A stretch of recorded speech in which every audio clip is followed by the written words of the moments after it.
Hello guys, this is going to be my new player campaign guide for the Templar class. I'm going to be leveling as a Firecaster Templar, ascending into a Hierophant, and I'm going to show you my progression and give you some tips along the way. So we wake up on the beach, I'm going to skip all tutorials, and then I'm going to show you just a few settings. I like for my UI to have the map right here, very zoomed out. You can also zoom it in, depending on what you like more. And I also have the landscape transparency very low.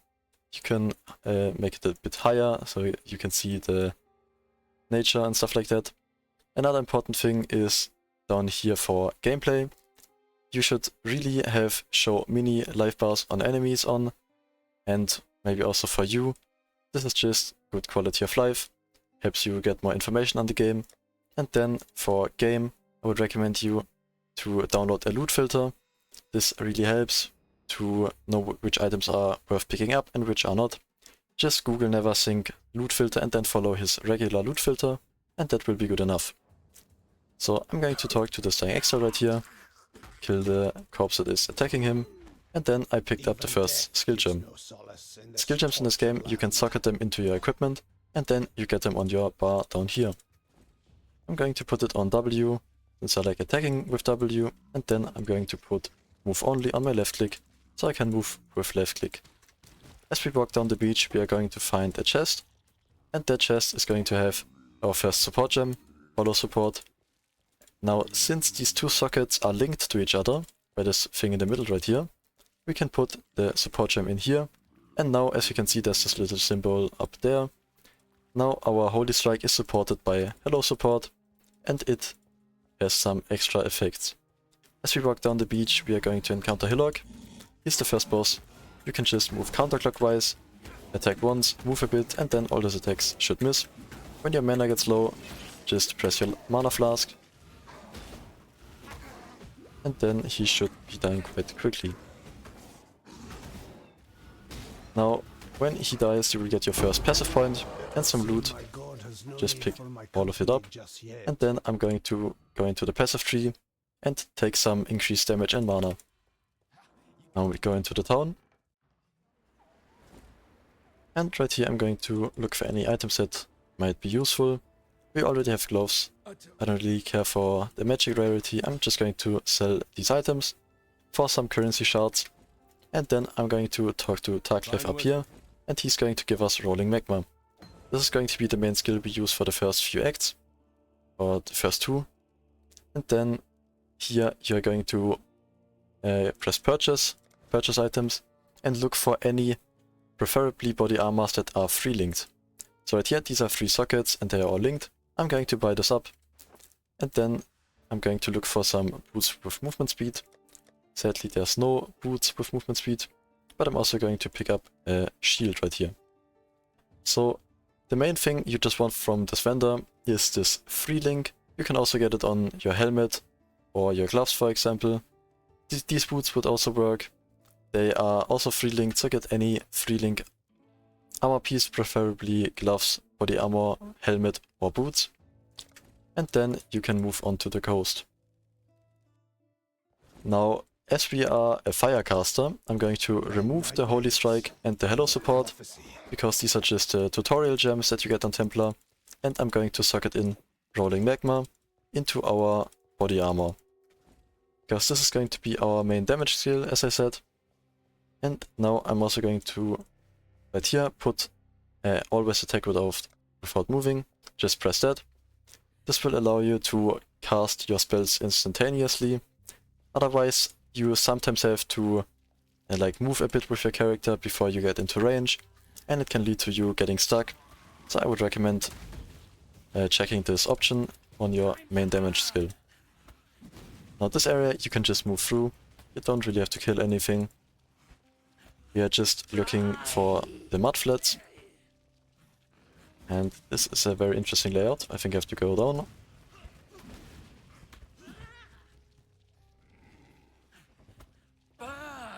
If this guy chases you, usually he won't kill you, but you should be ready to press your life flask, because he can deal some big damage. And now you're going to see the league mechanic, because this is the All-Flame League, here is the ship, and we're going to see Valerie up here. There we go.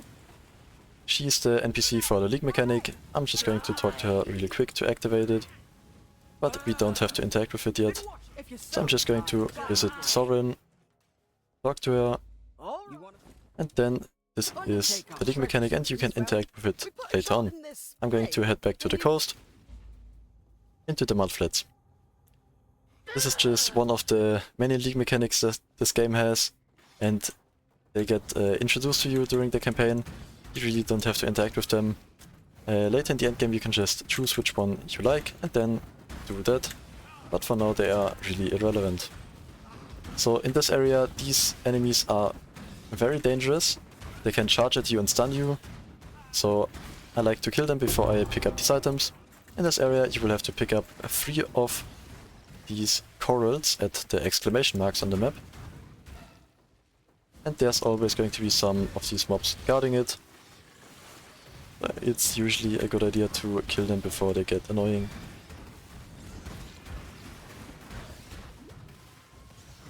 And these guys are quite tanky. You can see the blue monsters right here. They gain extra stats, but they are also more rewarding and give a lot of experience. So if they are not fire resistance, it's usually worth killing them.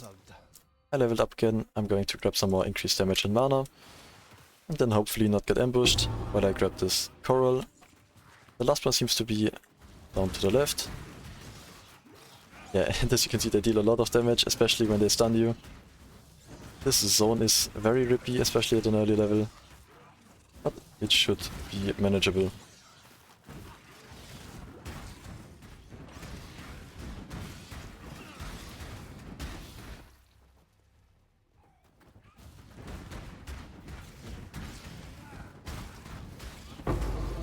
Okay, Orb of Alchemy, that's very nice. And now once you've picked up the last one, the exit is pretty much always at the top. So just check the top part of the area until you see the last exclamation mark. And then you can insert the corals and go into the Submerged Passage. Here we are just going to grab the waypoint and then head back to the coast. Right here. And this time go down to the other exit, where we are going to find a little mini-boss. So here you can either go left or right, doesn't really matter. We are just looking for Glaze, I think his name is.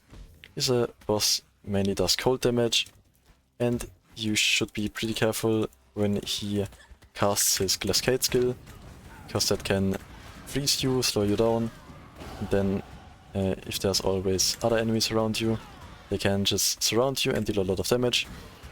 So I like to kill off the enemies surrounding the area before I engage in the boss fight. And another skill point, grab some elemental damage. So here I'm also going to kill the blue pack. There's the boss. And we've managed to kill almost all of the annoying enemies around him. So now we can just fight 1v1.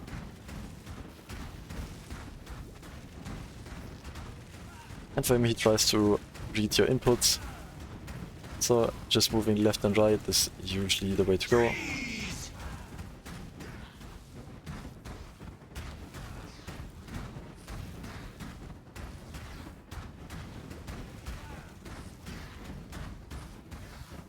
But as you can see, he can be a little bit tanky.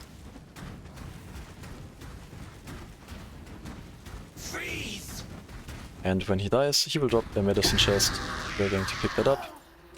And then we are exiting to character selection and logging back in. This will put us into town, so we don't have to travel back. And now when we talk to Nessa, she's going to give us a Quicksilver Flask and also some support gems. I'm going to buy Elemental Proliferation and then talk to her again, purchase items, go to the second page, and then buy Arcane Surge. These are the 2 support gems that we want for our Rolling Magma. So now we have Rolling Magma, Elemental Proliferation, and Arcane Surge. Another thing that we are going to buy is Holy Flame Totem. This one doesn't need to be linked to anything. And then we can talk to Tarkleif again, grab Flame Wall and Frostblink. And now I'm going to check once more for movement speed boots, but seems we are not lucky today. I'm going to sell the rest of the items that I got. And this one as well. And then put in the Frostblink and the Flame Wall. Use the flask. And now we can head back to the Submerged Passage. So now we have this flask right here. This flask gives us movement speed when we activate it. Just a nice quality of life. Then, as you already saw there, I used Frostblink. This is our first mobility spell. This is very nice for traversing some distance and also getting out of situations where enemy corner you. So right here, if I couldn't get out, if there's like a lot of enemies, I can just blink out and reposition myself. And then also I picked up the Flame Wall, which just gives us some extra damage. Now right here I'm going to use a portal scroll. If you don't have one yet, that's fine. You can always just come back to the waypoint later. I'm going to tell you when we have to go back here. Because there is still a mini-boss in this area, which gives us a passive point if we kill him. So after a few areas we're going to come back here. And also I, in the town, picked up the Holy Flame Totem. I can just play it right here. And this is some more fire damage, especially nice for bossing, because sometimes the bosses attack the totem instead of you, and then you can just fire at them without really being in danger. Now we head onto the ledge. This area is nice for some experience. You can just, for these monster packs, throw down a flame wall, like one rolling magma, and they should just die. Also, when you walk through, you can place down a Holy Flame Totem, and that should also just kill them.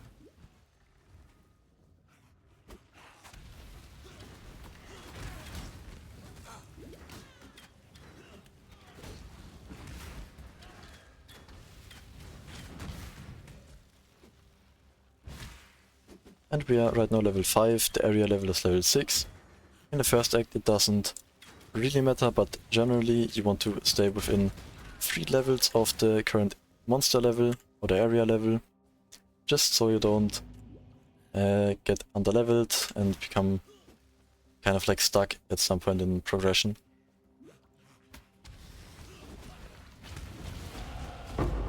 Okay, so there's an option of transmutation. You can see when it drops on the loot filter, this is how it looks like. That's why I recommend a loot filter, otherwise it would not be highlighted at all.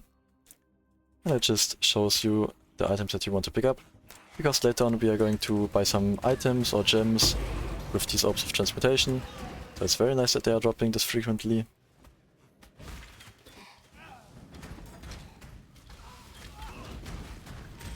And I'm going to kill a few more monsters than I would normally. Especially if you're a new player, I really recommend killing as many monsters as possible. It just gives you as much character power and makes the progression a whole lot more comfortable.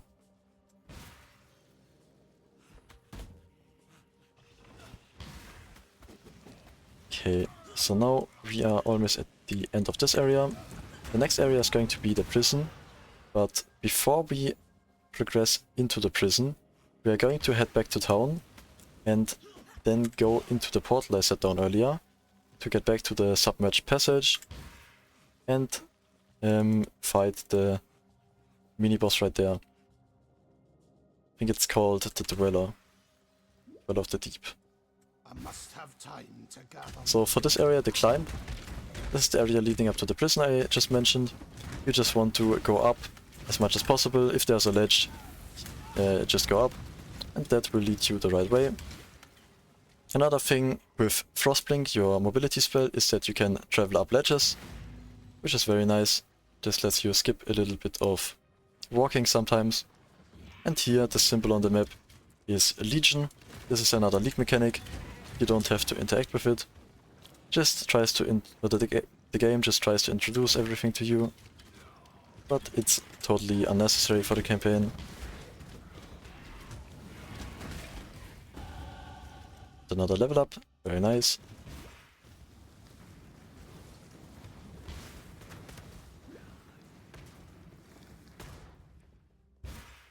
and up here is the prison. So in this area, as I said, we are just going to be grabbing the waypoint and then teleporting back to town.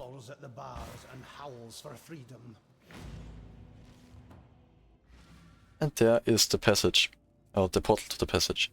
If you did not have a portal scroll, just click on the waypoint and go to the Submerged Passage like that. And here, between the waypoint and this bridge, basically, so in this area somewhere, should be the cave for the mini-boss. You will see it on the map with another one of those doors. There we go. The Flooded Depths. And in this area you just kind of want to follow the light, and the sea is somewhat hard to navigate at times, but when you see these lights like shimmering above water, that's usually a good sign. So I'm going to try to look for that. So this is kind of like a smaller pond right here. Maybe this leads to something, maybe it doesn't. So this is a dead end. Probably the boss is over there.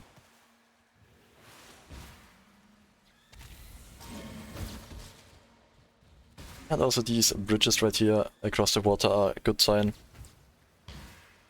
And now once you see this symbol right here, this is an essence. This is another like mechanic the game has. You can click 3 times on it and then it will release, in this case, a boss. Usually it's just a rare monster. And for this boss I recommend putting down your flame totem, your flame wall, and then just shooting magma balls at him. And that will deal a lot of damage. But you have to be careful because he is quite strong and he can stun you. It's kind of like the worst thing right now. That's the thing that's going to kill you if enemies stun you. But just stay at a distance and let your totem and spells do the work. There we go. Pick up the loot and then again exit to character selection, log back in. And right now I'm going to talk to Nessa, grab combustion and sell the items I don't need. Now I'm going to identify these boots and hope for movement speed. And I did get it, that's very nice.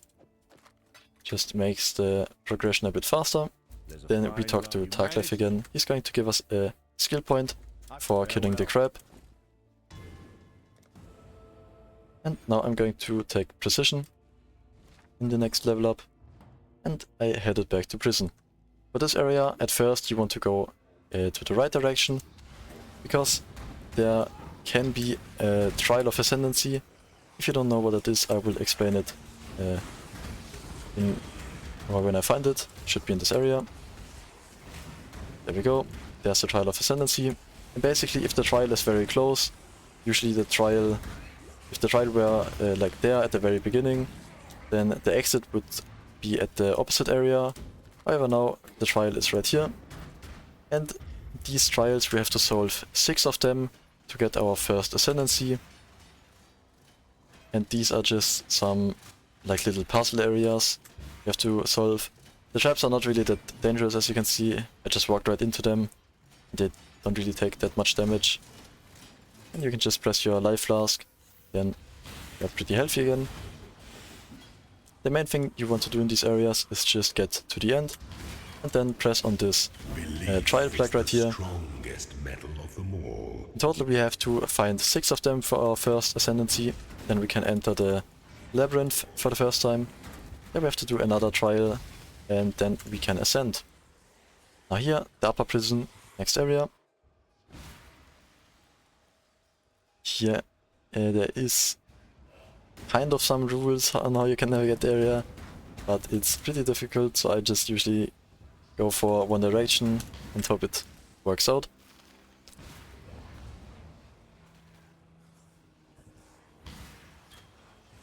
Okay, this direction seems to be not that promising. It might be the other one.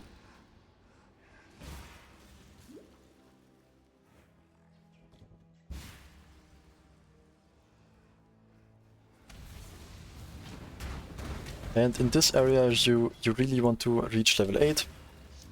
in order to use the support gem we just got for our next boss fight. Yeah, this is also not the correct way. I play this game a lot and I don't think I've seen this layout before, so that's a new thing I've not encountered. Yeah, it's a very interesting layout, only one right direction, and like in a very thin path. But sometimes you just have to walk a bit in this game, and at some point you are going to see this crate right here on the minimap. This is a strongbox, and there's a hidden switch in this pillar, which you can press to open up a path. And now I'm going to open the strongbox, and when I kill the monsters I have another chance to get a second Quicksilver flask, because this strongbox right here has higher chance to drop flasks. And there we go. Okay, this was a rare strongbox, so this dropped quite a bit of loot. I'm going to be changing out these flasks, and then they also have some other or better life and mana flasks, so I'm going to be switching them as well. There we go. And now we can use Combustion. I'm going to take out Arcane Surge and link it to my Frostblink. So now our main damage is Rolling Magma, Elemental Proliferation and Combustion. Okay, and now since I've changed my flasks, I don't have any flask charges left. So hopefully by killing this pack we get some. Yeah, I might have to... I'm going to head back to town and back in, because that refills your flask charges.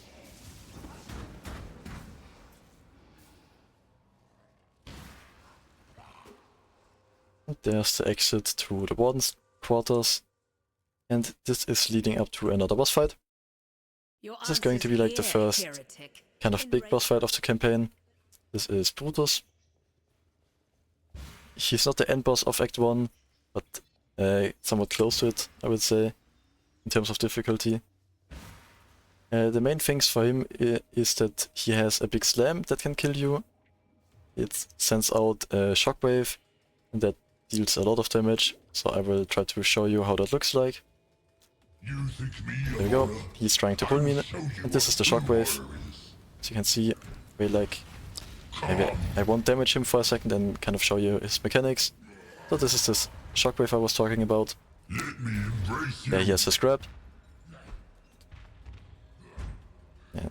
And shockwave again. Sometimes when you get close he also does like a triple slam. And we can get that as well. Okay, he's not very cooperative. I'm just going to start killing him. Put down the totem, flame wall, and then rolling magma at him. There's his slam.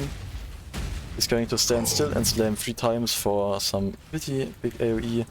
You can just move out of the way or use your mobility spell.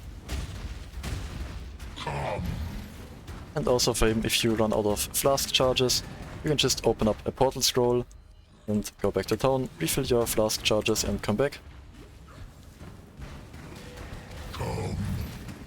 But if you circle him, he shouldn't really be able to do a whole lot.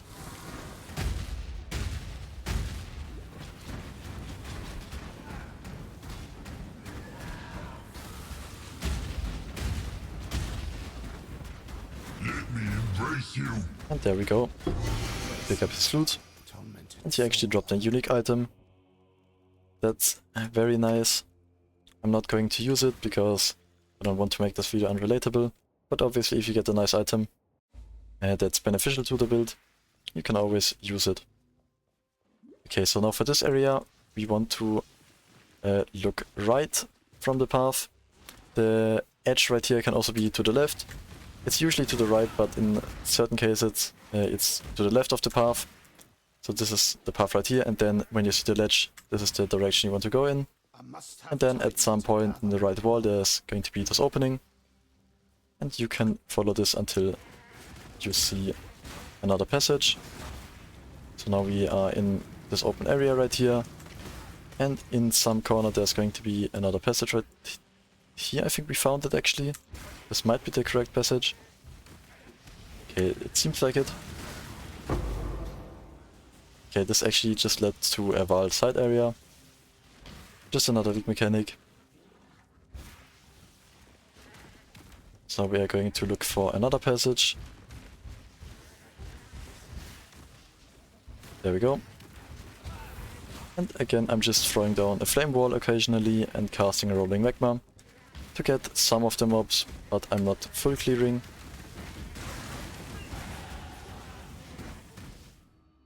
And now we are going to make our way up to this fire mastery. This is the next area, the ship graveyard. The first thing you want to do in this area is look for fair graves. This is a mortuary for lost children. He's the first boss fight of this area. And we should see his ship somewhere around here.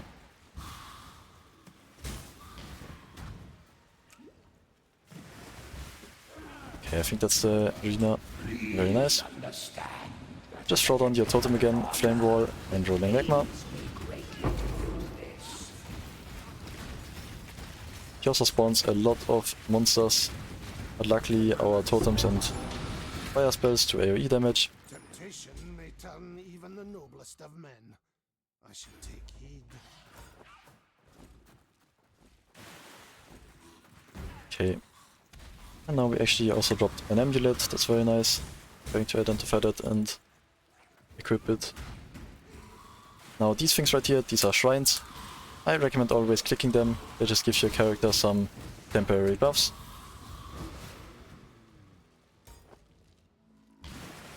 And now we are searching the Cavern of Wrath or Cavern of Anger. Cavern of Wrath, there we go. And this is already the area leading to the final fight of this act. Right here we are going to be looking for the level 2 area, or I think Cavern of Anger. Just follow the water as far as you can. As you can see right here, this is the river or whatever it's supposed to be. And I'm going to try to stay with it as long as I can. Sometimes the path breaks away from it, but usually can just follow.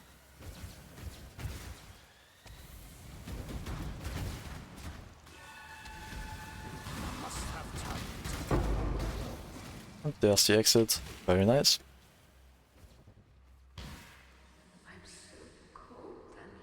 So right here, this is the last area.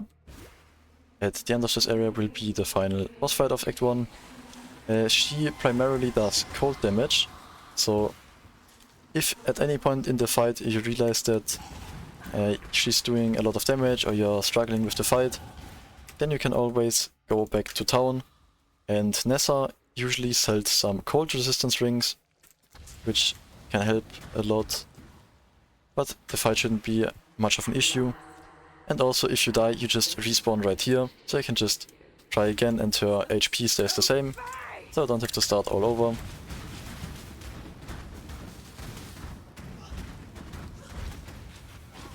That's very nice damage.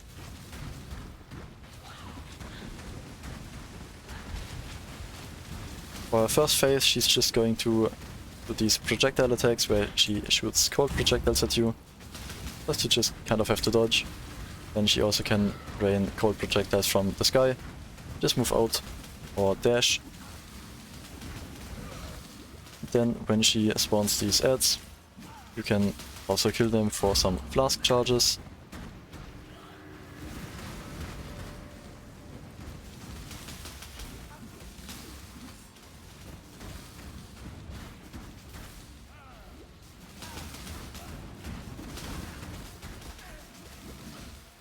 Okay, I'm getting stunned.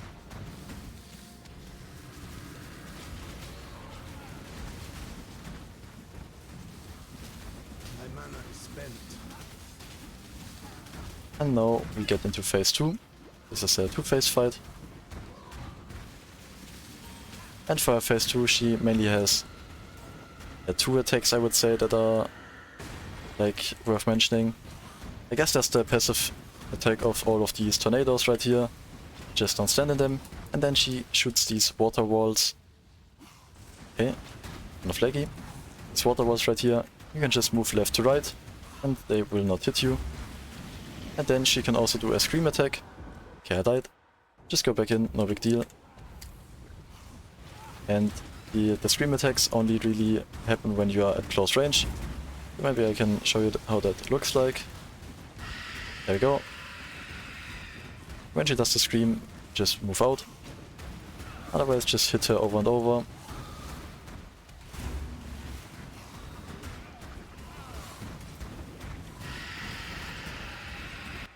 And there we go. That's the Act 1 boss fight. This is Act 1 beaten. There's just one more transition area right here, leading to the town area of Act 2. And then we are done with Act 1. I pray that I'm not too late to turn the tide of this corruption. I must have time to gather my will.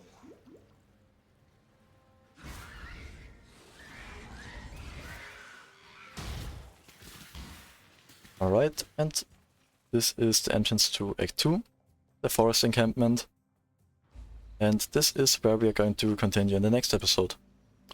Okay, so I hope you've enjoyed this episode. I hope you were able to complete Act 1 and have a nice experience. As I said in the series, I'm trying to make the leveling experience, the campaign experience as smooth as possible for you, and I try to explain all of the relevant mechanics when they come up. So if you have any questions, please leave them in the comments below, and then I will see you in the next episode. Goodbye.